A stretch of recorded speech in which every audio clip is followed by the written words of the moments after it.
So today I'm going to be walking through how to make this gather front top with a flutter sleeve. You can either make the top as it is, or you can combine this top with my other mix and match patterns to make dresses and jumpsuits, or to just switch out the sleeves. I've tried to keep everything as beginner friendly as possible, and I've made the pattern available on my store, which is linked down below. So let's get on with the tutorial. So this is everything that you're going to need for this tutorial. You will need a 4-way stretch fabric. This is 95% cotton, 5% elastane. For best results, I would recommend using something similar to that.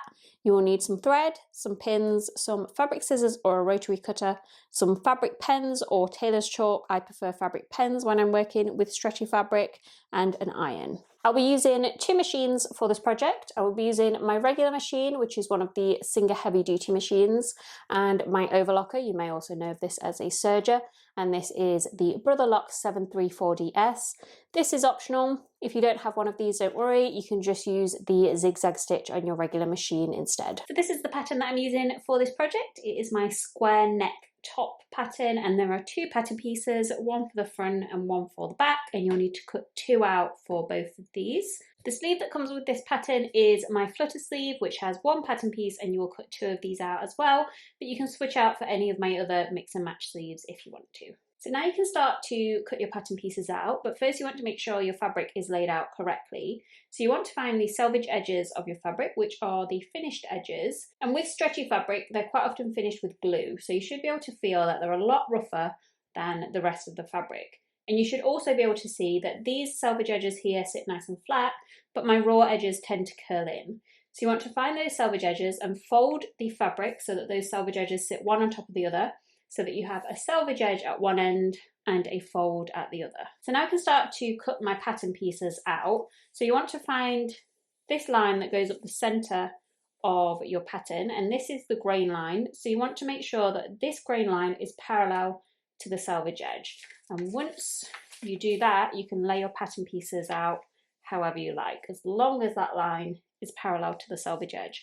And that's going to be exactly the same for the sleeve as well. So I'm going to go ahead and draw these in place. And now that I've got those pattern pieces drawn out, I'm just going to take some pins and pin within the lines that I've drawn.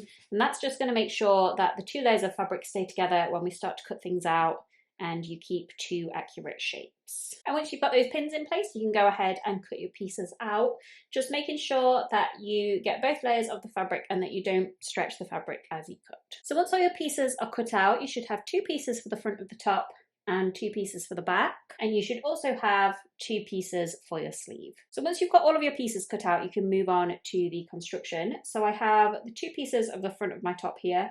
I've got them one on top of the other with right sides facing together. And I'm going to pin these 2 pieces together around a couple of points. So firstly around the neckline, and then along the waistline here. If you are making a dress or a jumpsuit, you want to skip this area, and you want to leave this open for the entire construction if you're making a dress or a jumpsuit. So just do the neckline. If you want to make this a sleeveless top, you also want to pin around the armholes. But for me, I'm making a top with sleeves, so it'll be around the neckline and along the bottom edge. So now that those pins are in place, I'm going to sew both of those edges in place with my overlocker. You can also use a zigzag stitch. So I'm just going to go around the neckline and along the bottom edge, just making sure to leave this bottom edge open if you are making a dress or a jumpsuit. So hopefully you can just about see where I have sewn those 2 pieces together. You want to go in and repeat the exact same thing for the back of the top. Now I'm going to take the front of the top and turn it to the right side out.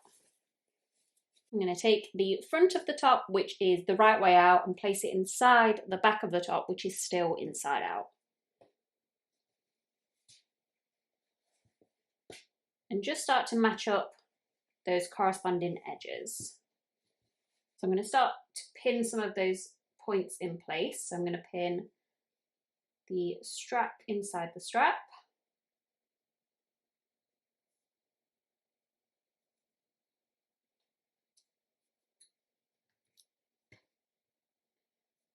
And the same thing on the other side.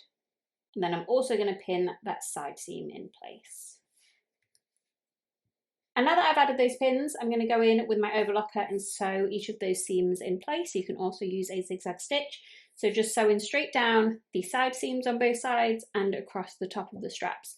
And you will be sewing through 4 layers of fabric here. And once you've got those side seams and the top of the straps sewn in place, you can turn this piece to the right side out.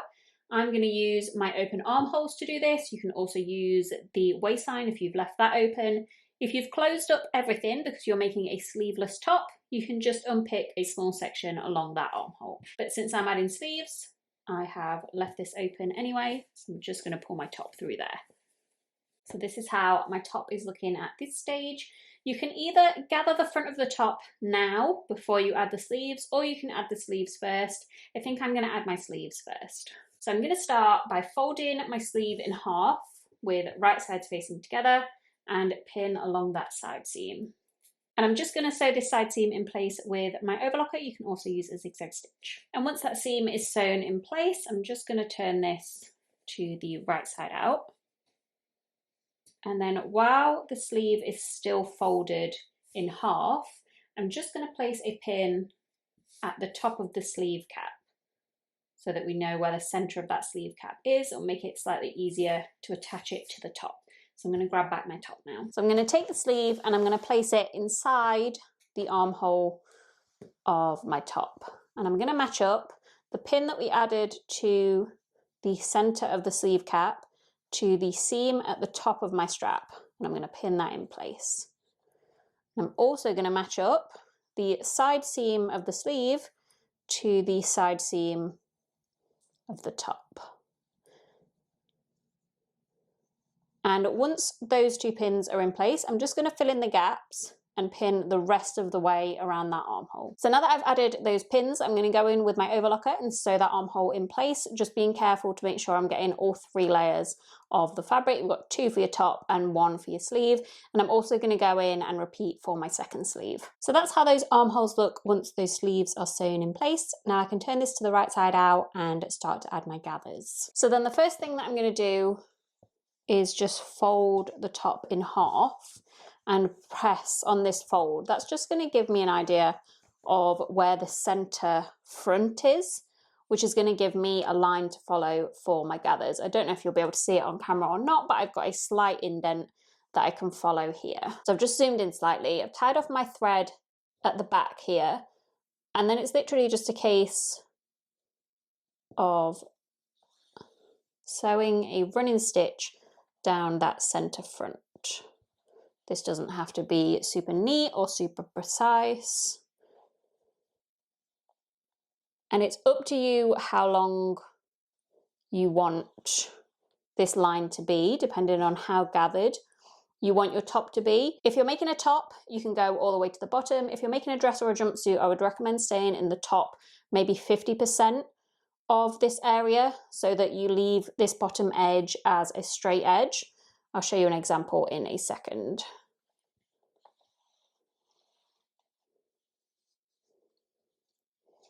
I'm literally just going to keep sewing along that center front. So then once that line is sewn in place, I'm just going to start to gather the top. And once you're happy with how those gathers are looking, I'm just going to go through those gathers a few times with my needle to secure it in place.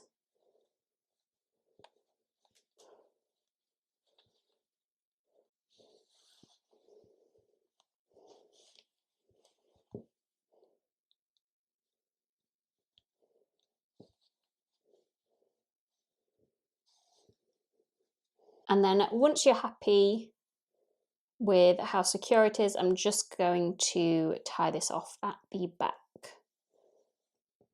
So this is how those gathers are looking. I'll show you an example of how you should do it if you're making a dress or a jumpsuit. So if you're making a dress or a jumpsuit, you just want to stay in this top section here for your gathers. Again, leaving this bottom section completely untouched. So now the only thing left to do is to hem the bottom edge of your sleeve. I would recommend a single hem. So you would just fold that bottom edge towards the wrong side once and then sew that in place with a zigzag stitch. And then once those hems are finished, the top is done.